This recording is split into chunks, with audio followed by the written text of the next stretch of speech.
kita ingin ada program khusus bagi ibu hamil.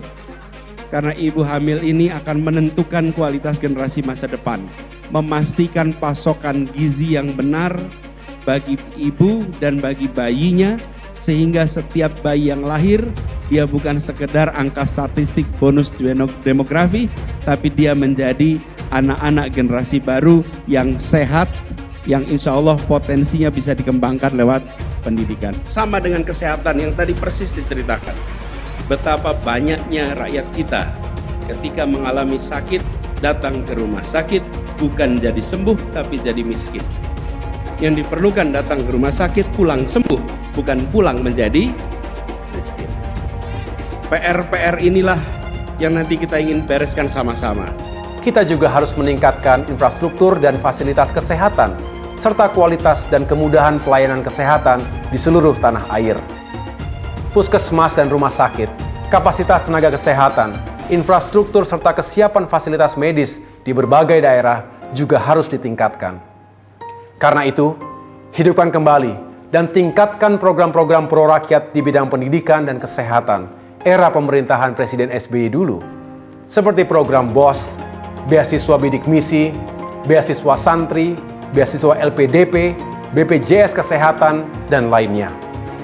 Tingkatkan beasiswa prestasi dan beasiswa untuk golongan kurang mampu.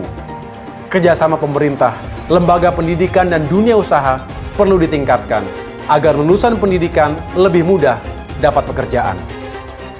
Yang tidak kalah penting, terkait kebijakan kesehatan nasional.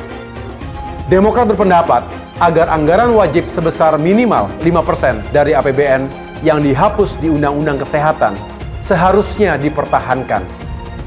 Anies AHY kompak kritisi layanan kesehatan di Indonesia. Dikutip dari tirto.id, bakal calon Presiden Anies Baswedan dan Ketum Partai Demokrat Agus Harimurti Yudhoyono alias AHY kompak mengkritisi layanan kesehatan yang dinilai belum menjangkau seluruh kalangan. Kritikan tersebut diluncurkan saat menghadiri dialog rakyat di Gedung Sabuga, Bandung, Jawa Barat pada Minggu 6 Agustus 2023. Betapa banyak warga kita yang datang ke rumah sakit bukannya jadi sembuh malah jadi miskin, kata Anies. Karena itu Anies mengatakan harus ada perubahan pada 2024 mendatang. Sebab lanjut dia, kesehatan adalah hak mendasar. Yang diperlukan datang ke rumah sakit menjadi sembuh bukan pulang menjadi miskin.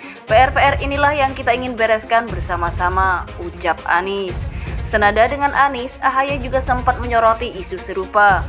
BPJS Kesehatan yang selama ini menjadi andalan dinilainya belum sempurna.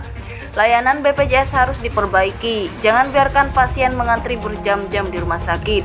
Yang menyedihkan seolah masyarakat kurang mampu tidak boleh sakit di negeri kita. Banyak pasien BPJS yang dipaksa keluar dari rumah sakit setelah 3 hari dirawat, padahal belum sembuh, tandas AHY. AHY dan Anies mendengarkan curhatan dari anak-anak muda yang mengeluhkan perihal lapangan pekerjaan, komunitas petani yang menginginkan revitalisasi di bidang pertanian, dan kaum perempuan yang meminta perlindungan. AHY sendiri mendatangi Bandung menggunakan moda transportasi kereta api. AHY menggunakan kereta Argo Parahyangan menuju Bandung. Argo Parahyangan, kereta yang penuh sejarah dan kenangan bagi saya dan keluarga karena waktu kecil sering sama Pak SBY, almarhum Ibu Ani dan Ibas menggunakan kereta ini, termasuk waktu sekolah dan pendidikan militer, Bandung Jakarta atau sebaliknya. Jadi sekalian nostalgia, kenang AHY. Dalam perjalanan, AHY sempat mampir ke gerbong restorasi untuk makan siang dan sempat berbincang santai dengan beberapa penumpang kereta. Saat menunggu kereta di stasiun Gambir, AHY juga sempat mampir ngopi di salah satu kedai kopi. Tadi saya ngopi dulu sebelum naik ke kereta sambil menikmati suasana stasiun Gambir yang penuh kenangan dan menyenangkan, ucap AHY. Ia berharap PT KAI semakin sukses dan akan jauh lebih baik ke depannya. Mudah-mudahan Argo Parahyangan ini juga terus eksis karena banyak sekali yang menggunakannya.